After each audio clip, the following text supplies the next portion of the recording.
Bonjour, nous sommes le mardi 20 mai 2025 et nous commençons notre série spéciale Computex, un événement qui se déroule du 20 au 23 mai à Taipei, capitale de Taïwan, qui est spécialement focalisé sur tout ce qui est computer, c'est-à-dire les laptops, les desktops, les GPU, tout le monde informatique, computer, Computex. Nous allons commencer par la marque Acer. Il y aura différentes vidéos sur certaines marques, puisqu'il y a beaucoup de produits par section à détailler. Et donc ici, nous allons commencer par Acer. Il y aura par la suite d'autres marques comme Asus, MSI et autres présents au Computex. N'oubliez pas de vous abonner pour plus de news sur le monde de la high-tech ainsi que les bons plans, également sur mon Twitter et en description sous toutes mes vidéos. Vous pouvez les retrouver dans mes playlists. Alors il y a les sélections PC et AI, tout ce qui est avec intelligence artificielle, sous différents CPU. Puisque Acer propose des laptops avec AMD en CPU, Intel et Qualcomm. On peut voir des Swift Edge 14 pour 14 pouces, donc ultra portable, Swift X, Aspire 14-16 pouces sous Intel, et donc certifié Copilot+, Qualcomm également en 14 et 16 pouces, les PC Gaming, Predator Triton 14 avec CPU Intel Core Ultra 9 et également des RTX 5070, Predator Helios Neo avec Intel Core Ultra 9 285H et RTX 5070. Il y a aussi des desktops tels que le Predator Orion 3000 avec CPU Intel Core Ultra 7 et également RTX 5070. Des Acer Nitro 16 pouces avec AMD Ryzen AI dans la série des 300 et RTX 5070 Ti. Et également des Nitro V16S également avec la même série. En ce qui concerne la série des Ryzen AI, il y a différentes déclinaisons, 350, 360, 365 et ainsi de suite jusqu'à 395 Max Plus. Après ça dépend des laptops, la plupart ici on ronde dans les 350, 365. Les moniteurs, Acer Pro Creator PE320QXT 32 pour 32 pouces qui est spécialement dédié à tout ce qui est photo, vidéo, montage et graphisme, avec une définition ici de 6K et également une caméra ici on peut le voir au-dessus, 8 mégapixels. Il y a également des Predator X27U F5, donc 27 pour 27 pouces, avec technologie Quantum OLED. Certains sont en 500 Hz, donc un très fort taux de rafraîchissement. Temps de réponse toujours vers les 0,3 millisecondes ou 30 microsecondes et autres spécificités. Donc il y a du PC Copilot+, et ainsi que du gaming.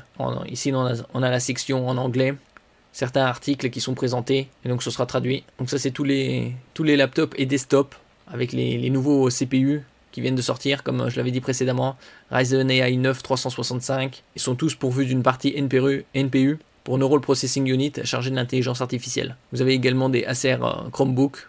Ici les différents moniteurs en 4K ou voire des définitions plus élevées, 5K, 6K. Également des moniteurs 21/9 gaming ou 4K dotés de Google TV par exemple. Il y a également les vidéoprojecteurs avec une très bonne luminosité 4000 lumens pour du Full HD, du 4K et des écrans portables. Technologie, des tablettes, des points d'accès 5G, des routeurs. Donc ici on commence avec le desktop Orion 3000 et ça c'est les différents moniteurs présentés. Ici par exemple on a le X27U F5, donc du Quantum OLED. Le Quantum Dot, c'est un film nanométrique qui est appliqué à la matrice et qui permet d'étendre la zone colorimétrique reproduite du OLED qui est déjà très bonne. Si on est à plus de 99% du DCI-P3 avec HDR True Black 500, 500 c'est pour le niveau de luminosité, ça commence déjà à 400 donc c'est légèrement mieux. Temps de réponse toujours ultra rapide, 0,03 millisecondes. Et le X27X, lui, c'est également du QD OLED en définition 4K, c'est-à-dire 3840 par 2160 en 240 Hz. Par exemple ici, en ce qui concerne le Predator Orion 3000, on a du Windows 11, famille, où j'aurais pu mettre du Pro. Non. CPU, Intel Core 7 265F, et il y a d'autres versions en AMD Ryzen AI 7 350. La série des 300, ça commence déjà avec 350. Et on peut voir par exemple les déclinaisons Intel Core, 20 cœurs, 8 cœurs performants, 12 cœurs efficients. Donc on dépasse la barre des 16 cœurs qui était pendant un moment établie. Donc pour l'instant comme ça a été juste présenté, il n'y a pas beaucoup d'informations sur les prix, ça arrivera dans les semaines à venir. Ici on peut voir jusqu'à 32 Go de RAM DDR5 à 5600 MHz. C'est un peu léger, ils auraient pu faire un effort pour mettre jusqu'à 64 au moins, voire plus. Mais après, sur certains modèles, ils annoncent 32 Go max, mais on peut mettre par exemple du 2 x 32 pour arriver à 64. Deux emplacements M.2 et une baie SATA, donc ça c'est pour les desktops. Donc pour le stockage, au moins du 2 Teraoctets par emplacement. Et donc ici, en ce qui concerne la RTX, ce sera une RTX 5070 pour le gaming en Full HD avec tous les paramètres à fond, QHD également. Et en ce qui concerne la 4K, ce sera avec des conditions restreintes. Certains paramètres seront moins élevés. Ici par exemple, en ce qui concerne les Pro Creator, c'est des moniteurs qui sont destinés justement à la retouche photo, montage vidéo principalement. On voit un calibrage qui a été fait par Kalman pour une précision supérieure au niveau des couleurs. Donc on a une définition ici 6K, c'est-à-dire 6016 par 3384 en 32 pouces et un autre modèle en 27 pouces en 5K, 5120 par 2880. J'avais présenté précédemment un moniteur avec dalle IPS à 700 € du Note Japan Next par exemple. Ici, comme c'est des moniteurs spécialement dédiés à la photo et à la vidéo, on a des taux de couverture Adobe RGB 99%, DCI-P3 propre au cinéma 99% également, et une précision des couleurs delta E inférieure à 1. C'est la différence entre les couleurs réelles et les couleurs affichées par le moniteur. Plus il est proche de 0 et plus il est précis. VESA Display HDR 600 au niveau de luminosité. On peut le voir ici, une webcam au-dessus. Ici, on a différents moniteurs portables avec du 4K, avec technologie QD OLED, panel 10 bits.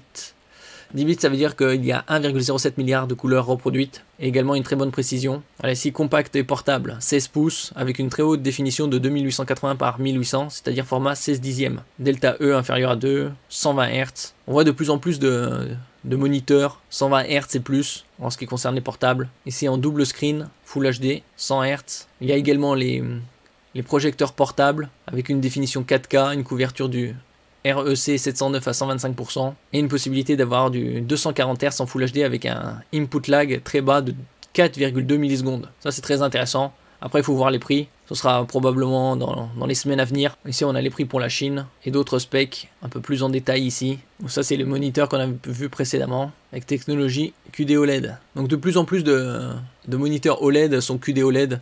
C'est quasi la totalité pour avoir de meilleures images. On voit ici du 240 Hz et une précision ultra rapide au niveau du temps de réponse 0,01 milliseconde. Alors que sur d'autres, c'est 0,03. Donc c'est 3 fois plus rapide. On a également le AMD FreeSync Premium Pro et le G-Sync pour synchronisation entre la partie graphique et le moniteur. Ici, il parle également « Libérez votre potentiel créatif avec un écran tactile intuitif compatible avec le stylet inclinable MPP 2.0. Vous permet d'esquisser, de dessiner et de concevoir naturellement avec précision, profondeur et en toute liberté. » Donc il semble qu'il soit également tactile. Donc un écran avec une technologie aussi élevée, ce sera largement plus de 1000 €, quelque chose comme au moins 1200 €. Ici, on a d'autres informations concernant les Predator au niveau des specs QD OLED 500 Hz qui sont présentés. Alors ici, on a le X27U F5. Donc on a une définition QHD 2560 par 1440 avec un taux de fréquence de 500 Hz. Et bien évidemment, comme c'est du QD OLED, couverture DCI-P3 99%, delta E inférieur à 2. Ici, il y a un autre modèle du 4K, également en technologie QD OLED, 240 Hz. Là, c'est d'autres moniteurs, les Acer Nitro. 32 pouces, ici il s'agit de LCD, et avec Google TV on peut voir ici, 165 Hz, temps de réponse de 0,05 millisecondes, en 21 neuvième, là celui-là à gauche c'est du 32 pouces 4K, et celui-là du 21 neuvième à droite. Donc ils ont intégré ici Google TV, comme un téléviseur Smart TV, et ici un écran externe portable 27 pouces, 4K également, 72 Hz, et il peut être utilisé en Full HD en 144 Hz. C'est technologie IPS. Là on peut voir ici différentes specs concernant ces moniteurs. En HDMI 500 Hz, en DisplayPort 500 Hz, en USB Type C également 500 Hz. Donc différentes entrées vidéo, 2 HDMI 2.1, un DisplayPort 1.4, un USB-C avec la charge 65 watts. Ici ça c'est le 4K, que ce soit en HDMI ou en DisplayPort 240 Hz. Il n'y a pas de prise USB-C sur celui-là. Moniteur Google TV. Ici la technologie de la dalle c'est du VA pour le 32 pouces avec une matrice 8 bits plus FRC, donc pour avoir 1,07 milliard de couleurs. L'autre moniteur en 21 neuvième c'est également du VA, 240 Hz, en HDMI, DisplayPort et USB Type C. Donc une bonne connectique ici, 4 entrées vidéo. Et le moniteur portable ici c'est du 27 pouces IPS. Donc très bonne spec. En ce qui concerne son prix, ce sera probablement dans les 800 à 1000 €, 500 Hz. On peut trouver du 240 Hz en QHD, Quantum Dot OLED, comme le Gigabyte, que j'avais présenté récemment. Ici, il y a également la technologie KVM, Keyboard Video Mouse, pour connecter plusieurs PC au même moniteur et switcher d'un PC à l'autre et garder le même set clavier souris moniteur. Donc des technologies de pointe mais qui seront assez onéreuses au départ, puisqu'on a ici du Quantum OLED, donc déjà onéreux. En plus c'est du 500 Hz, donc comme je disais précédemment, on peut trouver déjà des moniteurs gaming à 240 Hz avec du Quantum OLED à 500 €. Donc là c'est le double au niveau de la fréquence, donc probablement 900 000 €. Après en ce qui concerne le modèle 240 Hz avec définition 4K, ce sera également dans les 1000 €. Faudra attendre de 6 mois lors du Black Friday pour pouvoir espérer avoir des réductions assez importantes. Merci pour votre écoute et à la prochaine.